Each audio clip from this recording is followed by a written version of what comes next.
Hello and welcome back to the KCC channel. I'm Rob and I hope you're having a wonderful day today. Today we're jumping into some nuclear revenge. Our first story today comes to us from Craigle Tom.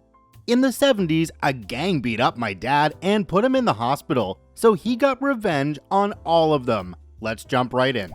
This isn't my story, but rather my dad's. I know the believability of this might be hard, but I believe this story to be true. My dad was a very nice and hardworking man with some of the greatest patience for BS I've ever seen. But he also had a temper that could make an angry moose turn the other way if he was pushed far enough. Well, when this happened, he was definitely pushed far enough. He told this to me after I told him of all the things I did to prank evil Mama Bear before moving out of her house. He told me this story once and only once about 10 years ago and never spoke of it again. I wrote it down in a journal from memory back then so I wouldn't forget. So I'll try and retell it as best as I can from what I wrote in the journal a decade ago. And if any of you thought my revenge streak I did on my mother before moving out was too much with the gnomes and laxatives, what my father did was much more brutal, and probably explains where I got my conniving side from. This story happened in the late 70s. My dad was a young man striking out on his own for the first time. He lived alone in a really crappy part of town while attending college and working at a gas station as a steady job. But the area had a lot of thugs and lots of violence. There was a group of guys he knew from high school that just loved to mess with him. The first thing they did was spray paint graffiti all over his car, a '68 Chevy Nova. Then, they started harassing him every night he was coming home from work or class because they were always hanging around his building.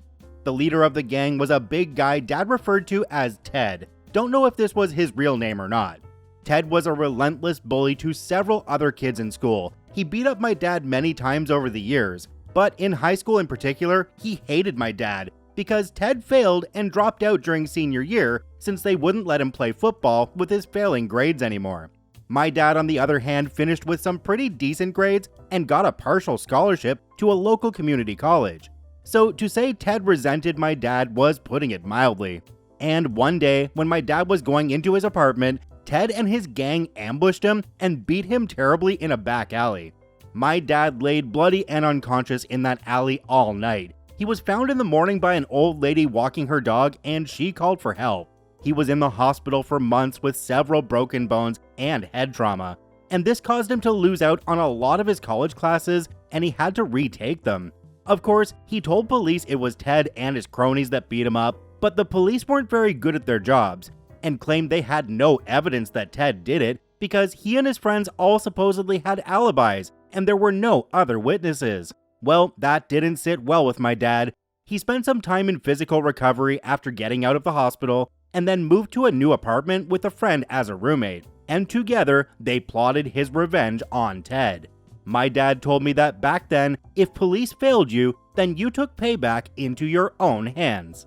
Now, a thing of note is that my grandfather on my dad's side worked at the city dump, and he was always bringing things home to collect, donate, fix, resell, etc. My dad helped him with this a lot, so he learned a lot about fixing and making things. And while with his father at work, he found ways of sneaking into the dump at night. And as a teenager, he would sneak in there at night with friends to find stuff they used to build a hidden fort in the woods nearby.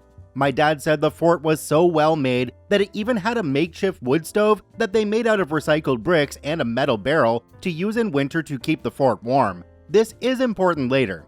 So over a few nights, my dad and his friends snuck into the dump just like they used to in order to look around for things they could use. Bit by bit, they found some old stinky clothes, shoes, and some old wooden baseball bats, and a few other useful things for the revenge. The dump also had an assortment of used tools the employees found in the trash and set aside to be used on site, but also regularly borrowed, so no one really kept track of them. My dad and his friend kept all of the stuff they were going to use hidden at the fort they made as teenagers near the dump, so they had a perfect place to build the tools of their revenge. Next, they made sure they had as solid of an alibi as they could make. My dad and his friend were living on the top floor in an old 3-story apartment building and were already well liked in the building for being handy and fixing things for his neighbors. The walls between apartments were kind of thin, so neighbors often heard the comings and goings of people on the same floor.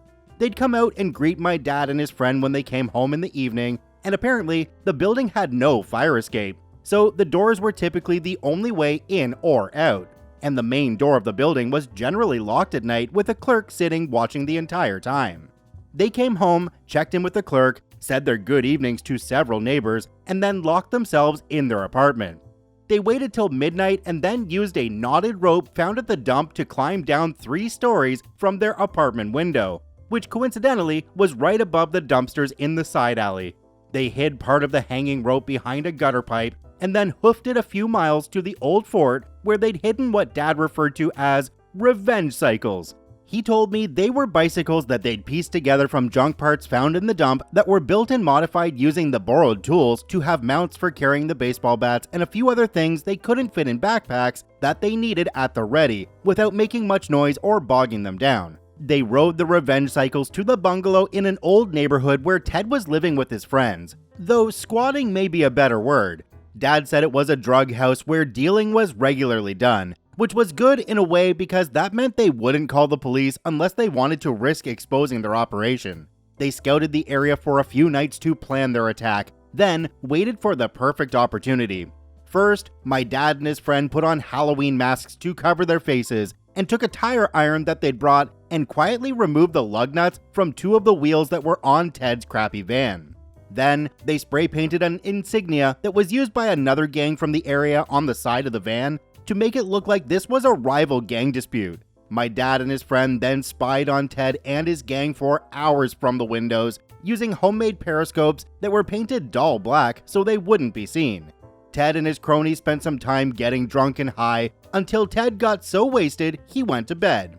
My dad and his friend waited patiently for Ted to start snoring and quietly snuck into the house through the window of the room he was sleeping in, locked the door from the inside, and bolstered it with a chair.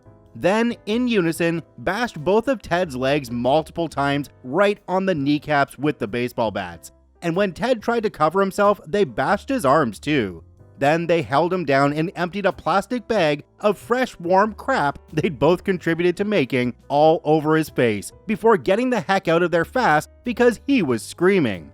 Ted's cronies couldn't get into the room before my dad and his friend were out of there. They ducked into another yard and rode off on the revenge cycles from a different street before anyone saw them. But they heard from other people in the area that Ted's cronies tried to load him into his van to take him to the hospital. But as they got going, the wheels on one side of the van came off and they had to call an ambulance.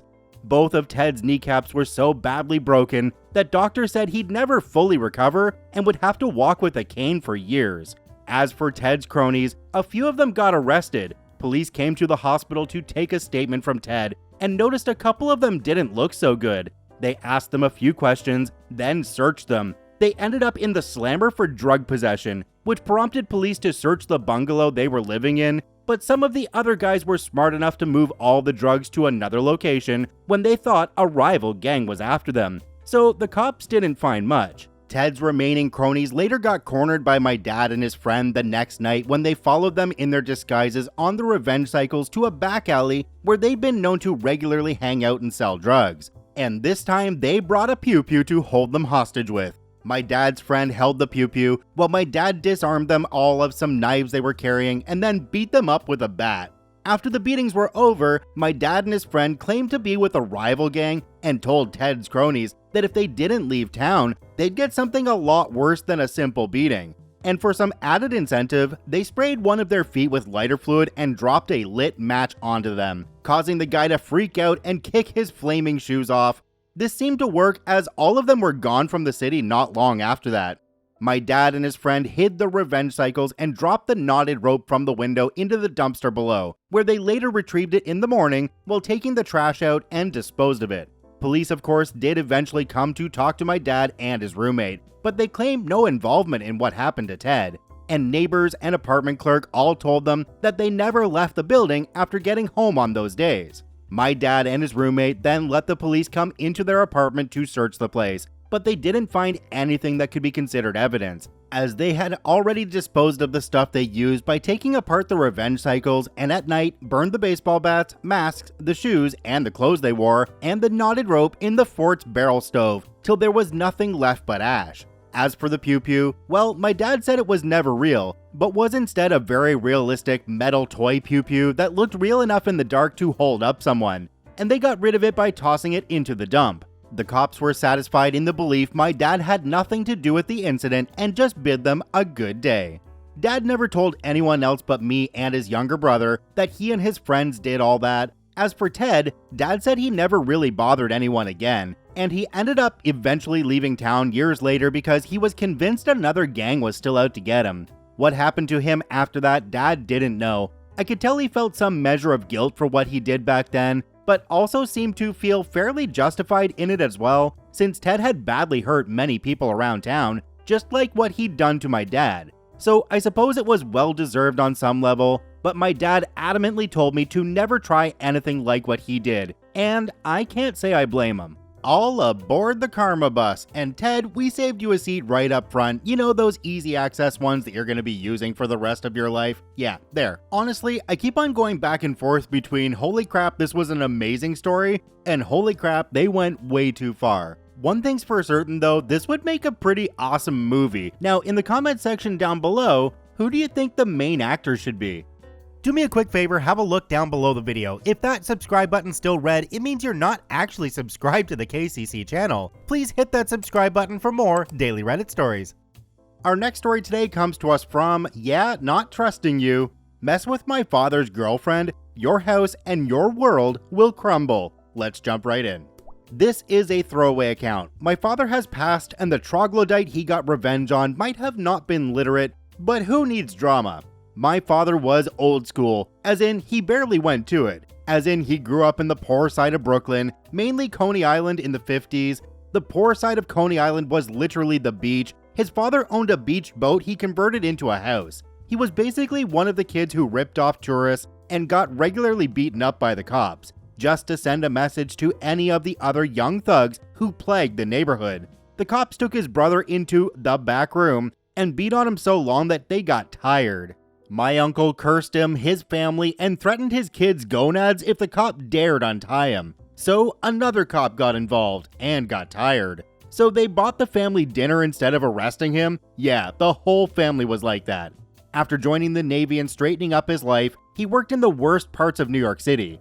First as an armed security guard, he had a story when he was conscripted into a pew-pew fight with gangsters by the NYPD. They wanted more projectiles in the air, and the cops pointed their pew-pews at my dad and his partner, telling them to pitch in. My dad said he looked the cop in his eye and emptied the pew-pew into the ceiling and said, "All out of projectiles, bye."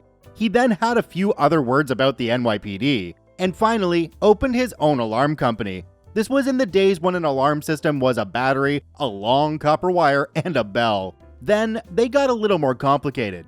Manhattan and New York City in the 70s was a bit like the Wild West. There were areas that the cops wouldn't go into at night. There were areas that white people were not allowed to walk. My dad had to pretend to be Yiddish to get to work. It was a rough, mean city, and if you didn't lie, cheat, and steal, you went broke. My father learned to participate in the games they played and beat them at it. Them cheating him was not personal, it was how they expected everyone to do business. So he cheated them back before and after. The ones who paid their bills got good service. The ones who tried to steal got it back in spades. Cheat him once and he would simply smile, shake their hand, and ready the dagger. He went to Manhattan on a minor service call one Saturday and forgot his wallet. The parking lots were mob controlled and charged outrageously. They'd keep your car if you couldn't pay, and overnight it could wind up costing you over $100. Again, the 70s. So my dad went over to one of the electronics stores and said he was there for an inspection, and proceeded to tell the butthole manager who had previously cheated him the alarm bell had burned out. Pulls bell off wall, walks uptown 8 city blocks to the second electronics store in the family, butthole's brother, also a lying cheat. "Hey, just here for an inspection. Oh, your alarm bell is not working." Runs around the corner and picks up first bell stashed by a trash can. "Okay, all fixed. $250. What? You won't pay? Come on, my kid's birthday's coming up. Aw, damn it. Okay. You are a good customer. Pay me what the new bell costs, $75. And I won't charge for my labor." "Oh, you still don't want to pay? Okay, you win. I'll just take the bell and you won't have an alarm tonight." 1974 Manhattan, and a store without an alarm was just begging to be emptied by morning. He paid fast. Then he did the same thing to the first crook, paid his $40 parking bill, and had filet mignon for lunch. That was not the revenge. That was information on how my dad got to be someone you simply did not mess with. He learned the hard way that punching someone in the face was a short-term reply. He could do it, but it simply wasn't as satisfying or safe as being cautious, patient, and an outright bastard. My father worked his security business into a moderate success. He had a whole crew of installers, salesmen, and a diversified offering. He worked so hard that it cost him his marriage. After a few years of living alone, he started dating again. Let's call his girlfriend Georgia. I hated Georgia. She was a nut job, but my dad liked her and he wasn't lonely anymore. The thing was, Georgia, being nuts, had to move apartments a lot. If someone or something bothered her, she would wail at the top of her lungs. She would not let up, even if her target apologized to her. She'd tick off the landlord or the neighbor and out she went. I helped her move twice. My dad, seeing a pattern, helped her get a lease, more rights than just renting, and we'd have 10 to 11 months of peace before they could kick her out. The landlord gave over a pretty thick rental agreement, and Georgia handed it straight to my dad, utterly lost. My dad quickly sussed out most of the provisions weren't legal, but if you sign, you suffer and have to pay a lawyer just to start to fight it. So my dad had his lawyer rewrite the text, erase the nonsense, and throw in some BS to piss the landlord off when he read it. It cost him a favor and $50 for the special blue paper the agreements were written on. He didn't expect it to be signed, but making the guy know he was aware of the abusive parts of the contract was more important than the money. He was looking at other apartments with Georgia when his lawyer beeped him. Yeah, late 80s, early 90s, beepers were still around. The idiot signed the lease. The lawyer knew no one had read it. Georgia moved into a one-room attic apartment with a lease for 6 months and an option to renew. 3 months in, Georgia has a meltdown. Her fault completely. Landlord calls the cops, says she agreed to leave the residence in 1 day if the tenant was ever convicted of assault. She actually hadn't. The old lease didn't say that, and he was just high on making it worse for her, trying to get a new apartment. Georgia called my dad. He showed the cops the actual lease. The landlord got more and more concerned with the way the cops were reading the pages and going, "Holy crap, and you agreed to this?" One of the parts was that the lease automatically renewed if the landlord called the cops on her. The cops laughed in his face, dropped the lease at his feet, and left. The landlord immediately ripped up the lease and threw it in my dad's face. My dad told him that if he tried that again, he'd make him eat the pieces. The landlord was a 30-ish wannabe gangster, very, very Italian. A lot of shouting happened, shoving happened. The cops showed back up. My father then informed the cops that the landlord had destroyed his property, a legal document, therefore a misdemeanor. It wasn't, total bluff, and shoved him. He was pressing charges. Turns out the landlord had a few friends, and he got away with the altercation. The connections got him into court surprisingly quick. A month later, they are before a judge. I think it took at least 4 back then. The judge took one look at the lease and shrugged. The landlord's lawyer found out about the doctored lease at the trial, death stares at his dumb butt client, and argued that the lease was illegitimate. The judge stopped him cold. "You signed it, suffer." The judge said some of the articles contained within might, no friggin' way, not survive challenge, but it had to go through due process to begin. They were here specifically for eviction purposes, and as it was right now, they could not proceed. To make it even more juicy, one of the articles was that he now had to bring over candy every time he inspected, picked up rent, or even visited the house. My father's lawyer brought that up in court just to needle the defense attorney. The landlord still hadn't fully read the lease and blew his lid. Now the judge knew people who knew the landlord, but screaming in his court, not a smart idea. Gavel comes down. "Son, if I hear of you being around this lady without a darn mint in your hand, you will hear from me. Do you hear me?" I sadly only heard of this epicness as I was working at the time of the trial. My dad was already looking for a new place for his nutjob girlfriend, but he would always show up, throw the mint at the wall, curse, and leave. I picked one up at one point, and I was so thankful she stopped me. "Oh, no, that awful man rubs those on his crotch before coming in here." Yikes. She kept all the butt candies in a dish by the front door. Things started escalating when the guy announced he was selling the building. My dad was ready for this. I didn't find out for a few years what had happened, but it did not go well for him. The landlord and his mother started harassing Georgia day and night to get her to move out. They'd show up midday or at lunchtime with people looking at the house, and since they hadn't given her notice, no, cops again and again. They stopped coming for a while or showed up the next day. The mother and idiot boy would stand outside and just scream obscenities for hours on end. I kind of enjoyed hearing that, little turnabout there. They'd bang pots together when she was sleeping, the works, but my dad prepared to get her out of there. The gruesome twosome made the move out as hard as they could, so my dad and Georgia had to do bits and pieces at night.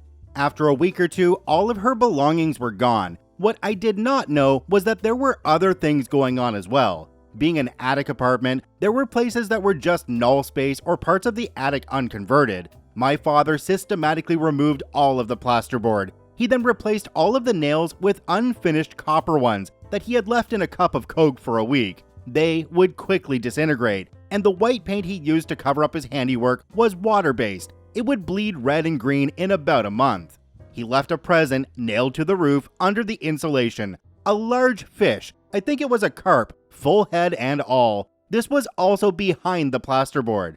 The heating was an old steam radiator with the old style brass pipes. My dad drilled holes in the pipe and put steel uncoated screws in the holes. Steel and copper are dissimilar metals and wear each other down. So not only was the area unusually high in static electricity, the radiator now leaked at irregular intervals all over the place. I only helped a little with the move, unaware of the reasons for it at the time, but I was constantly getting zapped. The last bit was something he was inordinately proud of. Being in the security industry, he had access to some serious hardware as far as sirens go. The one he found was a discontinued model that just might have been an air raid siren. He put wood around it, tapped into the electrical circuit, and put a garage door controller onto a relay circuit. Whenever he hit the button, all hell would break loose. He'd be parked around the corner, people would come in, wah, and people would flee. They couldn't sell the property with the random smells, the bleeding walls, the strange dampness in the carpets, so they sold the house they lived in and moved into the two-story.